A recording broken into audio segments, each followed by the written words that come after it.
Have you ever noticed that the more you think about being happy, the more miserable you become? Well, Alan Watts discovered something incredible. The secret isn't in thinking more, it's in thinking less. But here's the twist. This isn't about emptying your mind or becoming mindless.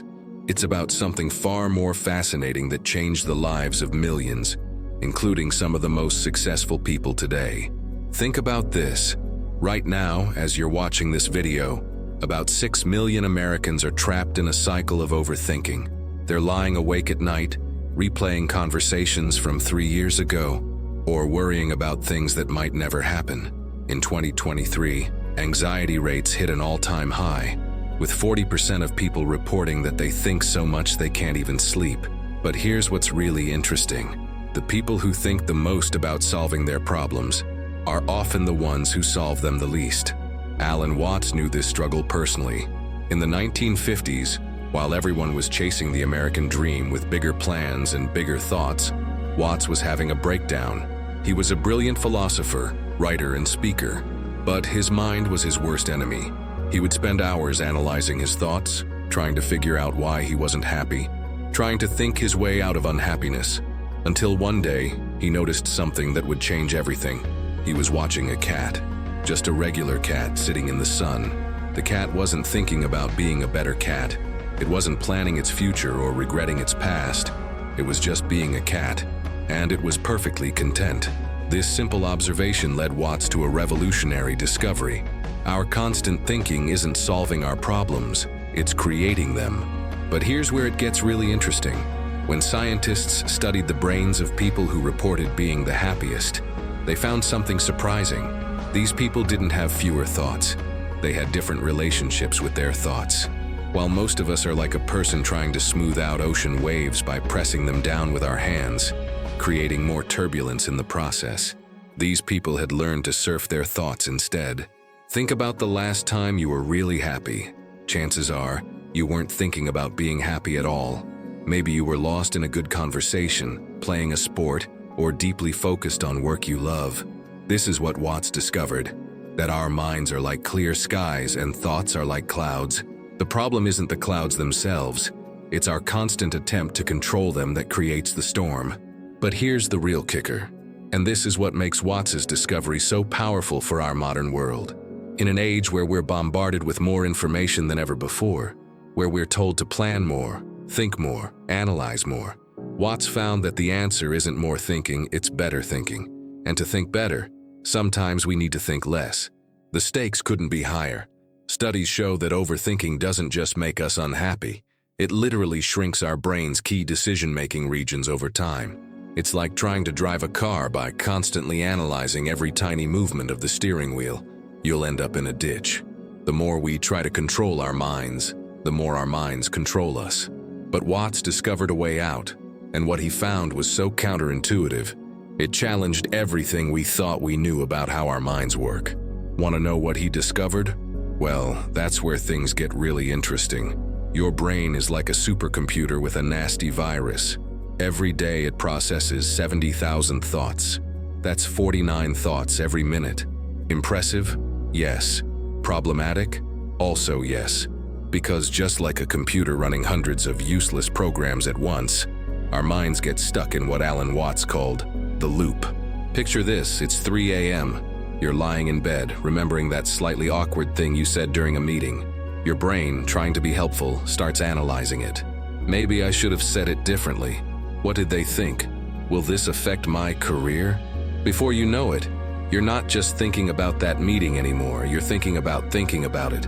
It's like your mind has opened 100 browser tabs at once, and they're all playing different videos at full volume. Watts noticed something fascinating about this. In the West, when we have this problem, we try to think our way out of it.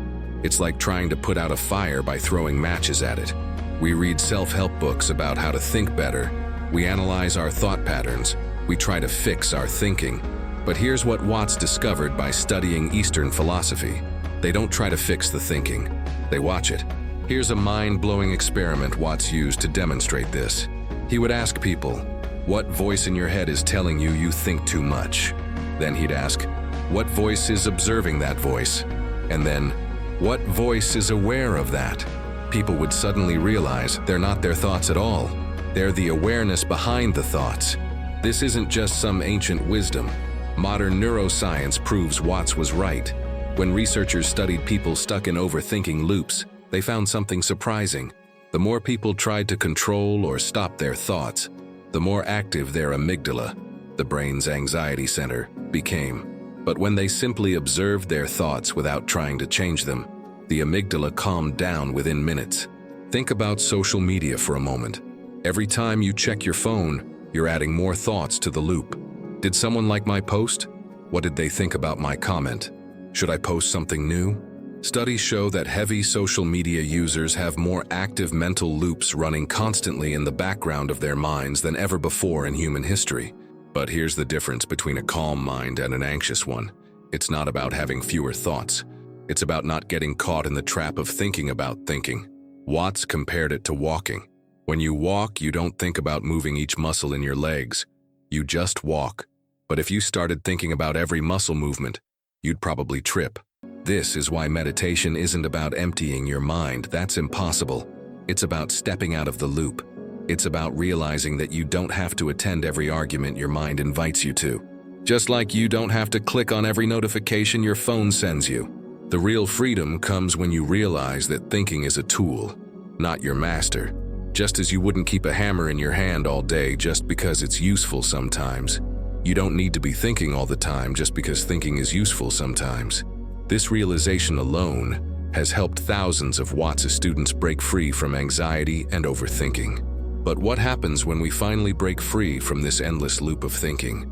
What did Watts discover about the true nature of living versus merely thinking about living? Well, this is where things get really interesting. When Alan Watts was teaching at a university in California, he noticed something strange at a campus fountain. Students would sit there for hours, mesmerized by the water. Why? Because water doesn't try, it just flows. It doesn't think about where it's going, it simply moves. And in that simple observation, Watts found a powerful truth about life that would change how we think about success forever. Here's what's fascinating. Top performers in every field, from athletes to artists, all describe their best moments the same way. They talk about being in the zone or flowing. When Michael Jordan scored his most famous shots, he wasn't thinking about how to play basketball. When Mozart composed his greatest pieces, he wasn't analyzing every note. They were dancing with life, not wrestling with it. Scientists now call this flow state, and what they've discovered is remarkable. In flow, the part of your brain responsible for self-criticism and overthinking, the dorsolateral prefrontal cortex, actually slows down. It's like your inner critic takes a coffee break and suddenly you perform better than ever. Studies show that people in flow states are 500% more productive and learn new skills 490% faster. But here's what Watts understood before science could prove it. You can't force flow. It's like trying to relax harder. It just doesn't work. Instead, Watts taught a revolutionary approach he called the backwards law. The more you try to make something happen, the less it will. It's like trying to force yourself to fall asleep. The harder you try, the more awake you become. Let me show you what this means in real life. Think about dancing. Bad dancers are stiff because they're thinking about every move. Good dancers let the music move them. Think about conversation. When you're worried about saying the right thing, you become awkward. But when you're just naturally engaged, the right words flow effortlessly. Watts used a brilliant example. When you try to stay on the surface of the water, you sink. But when you try to sink, you float. Professional swimmers know this. They don't fight the water, they work with it. This isn't just about swimming or dancing, it's about everything in life. Here's the experiment Watts suggested. Next time you're stuck in traffic, instead of fighting against it, try something different. Notice how your car becomes part of this grand, slow-moving river of vehicles. Notice the rhythm of the stop and go. People who do this report feeling dramatically less stressed, not because the traffic changed, but because they stopped fighting what is. In Silicon Valley, some of the biggest tech companies are now using this principle. They're finding that their most innovative solutions come not from pushing harder, but from what they call structured play. Google's most successful products like Gmail and AdSense came from engineers when they were in flow states, not when they were forcing themselves to innovate. But this leads us to a crucial question. If trying harder often makes things worse, how do we actually get things done? This is where Watts's next insight becomes absolutely essential, and it completely changes how we think about taking action. Most self-help books tell you to hold on tighter, try harder, control more. But Watts discovered something that flips this idea on its head. He found that our need to control everything is exactly what's blocking us from getting what we want. And he proved it with a simple experiment that anyone can try. He would ask people to try to completely clear their minds for just 30 seconds. Go ahead, try it now. What happened? The harder you tried to clear your mind, the more thoughts popped up. It's like trying to flatten waves in the ocean by pushing them down. You just create more waves. This is what Watts called the backwards law. The more you try to force something, the more it slips away. Think about happiness for a moment. Have you noticed that your happiest moments usually happen when you're not trying to be happy? They sneak up on you during a random lunch with friends, or while you're lost in a hobby. But the moment you think, I need to make this moment last, it starts slipping away. It's like trying to hold water. The tighter you grip, the less you can hold. This isn't just philosophy, it's backed by fascinating research. Scientists at Harvard found that people who desperately tried to be happy ended up being 50% less satisfied with their lives than those who simply allowed themselves to experience whatever came naturally. It's like those nights when you keep telling yourself, I need to sleep right now, and that's exactly what keeps you awake. But here's where it gets really practical. In 2019, researchers studied high-performing executives and found something surprising. The most successful ones weren't the ones with the most rigid control over their lives. Instead, they were the ones who were comfortable with uncertainty. They had mastered what Watts called intelligent letting go. Take Steve Jobs, for example. His biggest breakthroughs didn't come from forcing innovation. They came from calligraphy classes he took for fun, from walking barefoot in India, from moments when he let go of trying to figure everything out. This is exactly what Watts had been teaching decades earlier, that our best ideas come when we stop strangling our minds with control. Here's a real-world example. Think about trying to remember someone's name. The harder you try, the more it escapes you. But the moment you let go and think about something else, pop, the name appears. Your mind worked better when you stopped trying to force it. But Watts takes this even further. He suggests that our entire approach to goals might be backward. Instead of always reaching for the next thing, what if we fully accepted where we are right now? It sounds counterintuitive, but here's the twist. When you fully accept where you are, you're actually more likely to change. It's like the old saying, you can't jump to a new place until you fully stand where you are. Scientists are now finding evidence for this in addiction studies. People who practice radical acceptance of their current situation without judgment or resistance are actually more likely to successfully change than those who constantly fight against their reality. But this brings us to a crucial question. If we're letting go of control, how do we make sure we're not just becoming passive? This is where Watts's next insight becomes game-changing, and it revolutionizes how we think about living in the present moment. Did you know that according to neuroscientists, we spend about 47% of our waking hours thinking about something other than what we're actually doing? Half of our life is spent mentally time traveling, worrying about the future or regretting the past. But Watts discovered something that turns this whole idea of time on its head. One day, while giving a lecture, Watts asked his students a question that left them speechless. What time is it right now? Everyone looked at their watches, but he stopped them.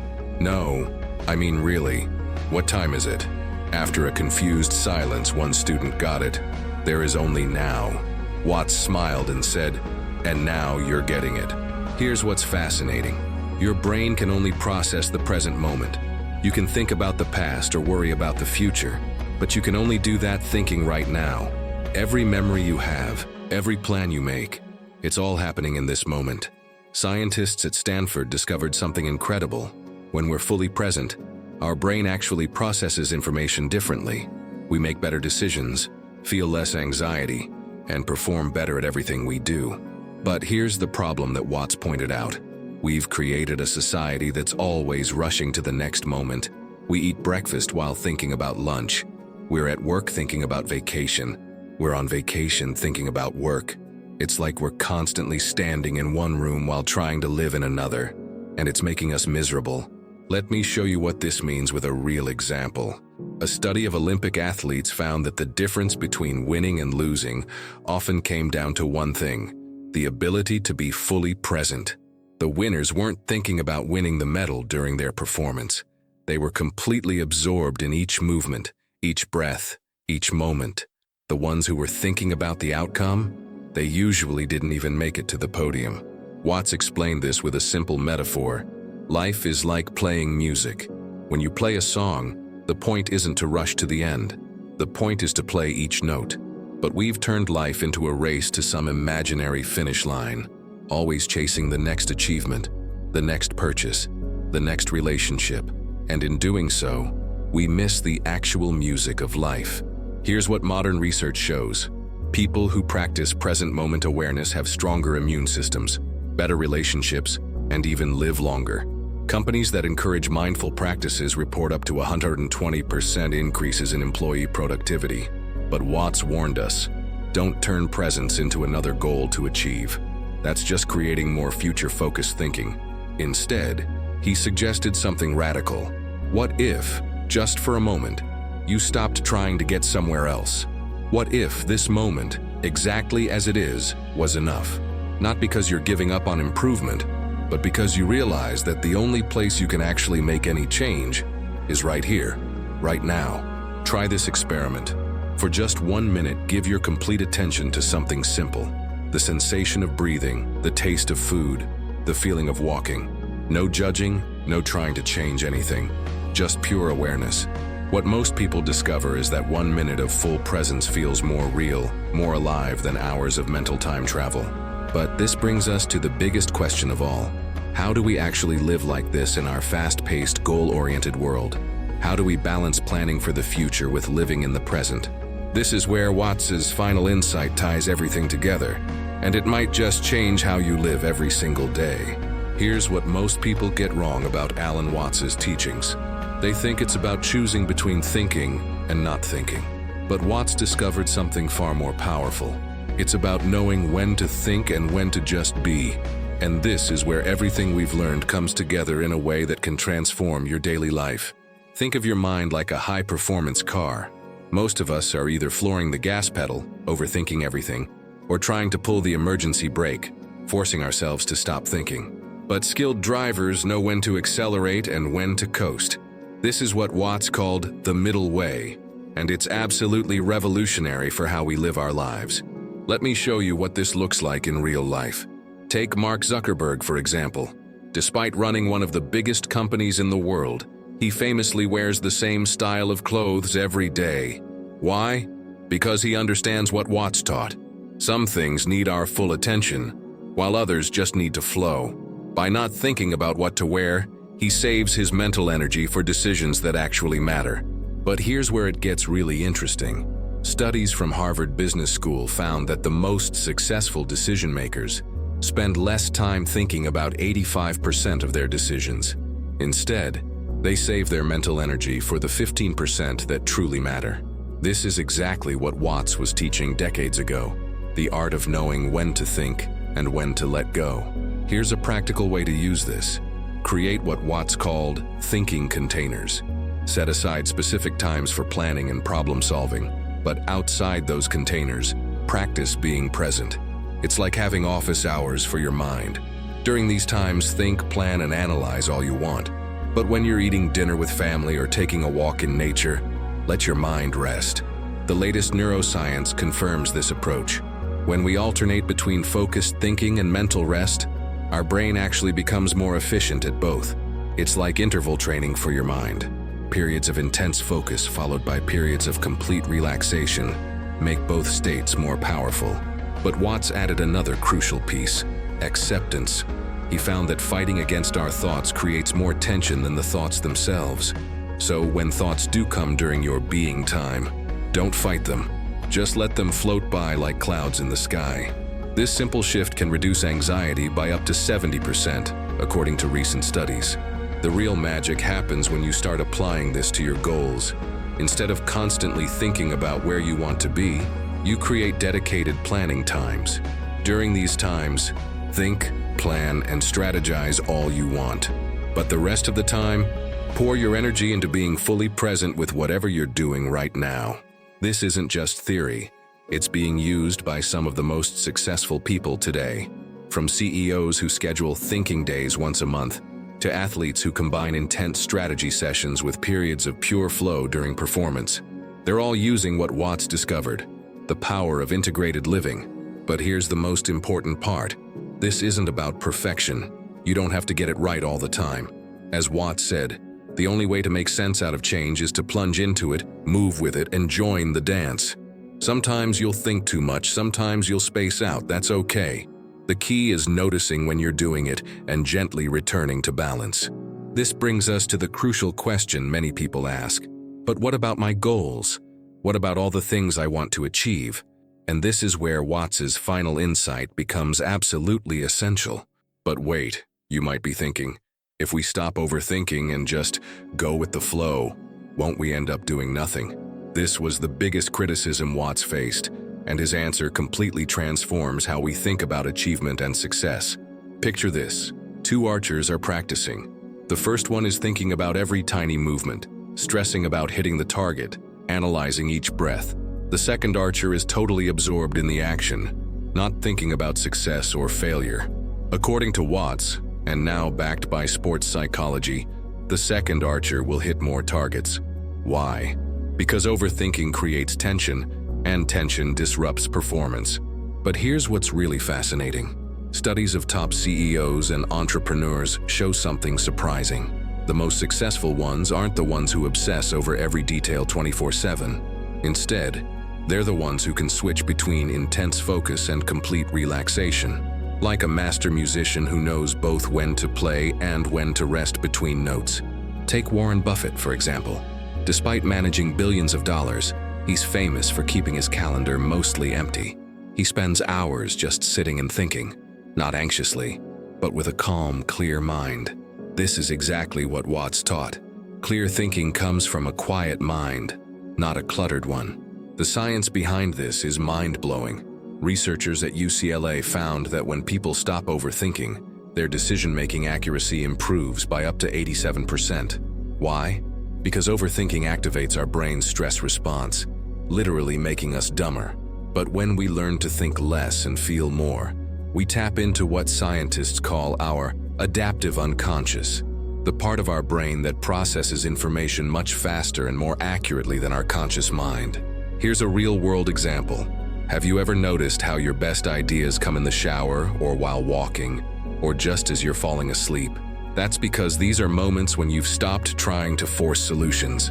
Your mind is relaxed and suddenly, pop, the answer appears. This isn't luck. It's what happens when you stop overthinking. But Watts takes this even further. He suggests that our whole idea of achieving goals might be backwards. Instead of constantly thinking about where we want to go, what if we put that same energy into being fully present with what we're doing right now? Because here's the paradox. People who are fully present often achieve their goals faster than those who are constantly thinking about them. Look at any master in their field, a great chef, a skilled surgeon, a brilliant artist. In their moments of peak performance, they're not thinking about being good. They're completely absorbed in what they're doing. The thinking and planning happen during practice, but in the moment of performance, they trust their training and let it flow.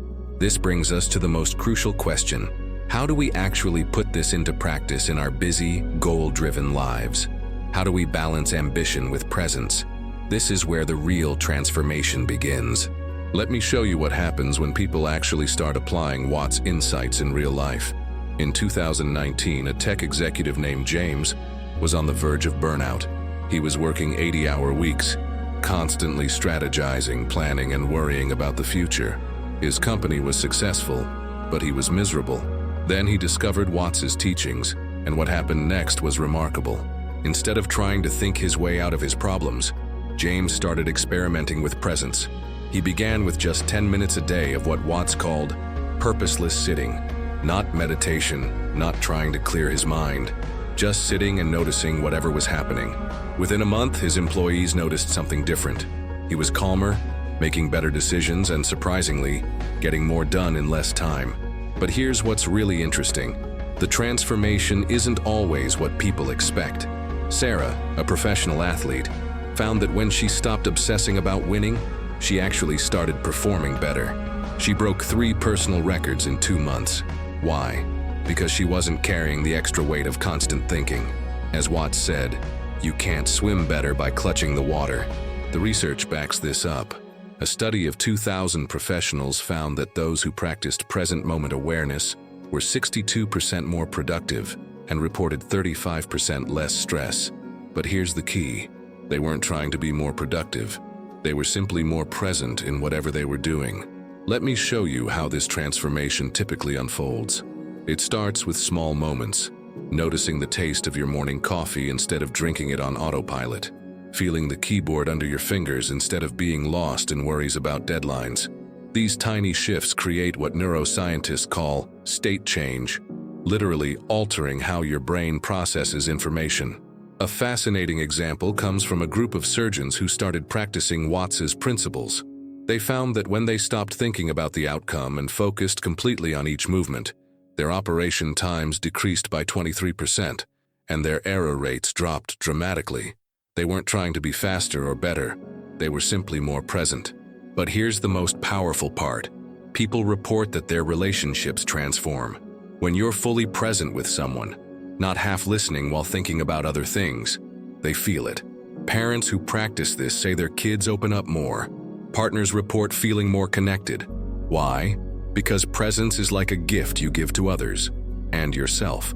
Tom, a high school teacher, started experimenting with what Watts called engaged detachment in his classroom. Instead of constantly worrying about controlling his students, he focused on being fully present with whatever was happening. The results? Discipline problems dropped by 60% and test scores went up. Not because he was trying harder, but because he was trying less and being more. The transformation even shows up in physical health. Studies show that people who practice present moment awareness have stronger immune systems, lower blood pressure, and better sleep. But remember what Watts said. Don't turn this into another goal to achieve. That's just creating more thinking. This brings us to the final piece of the puzzle. How to maintain this transformation in a world that's constantly pulling us back into overthinking.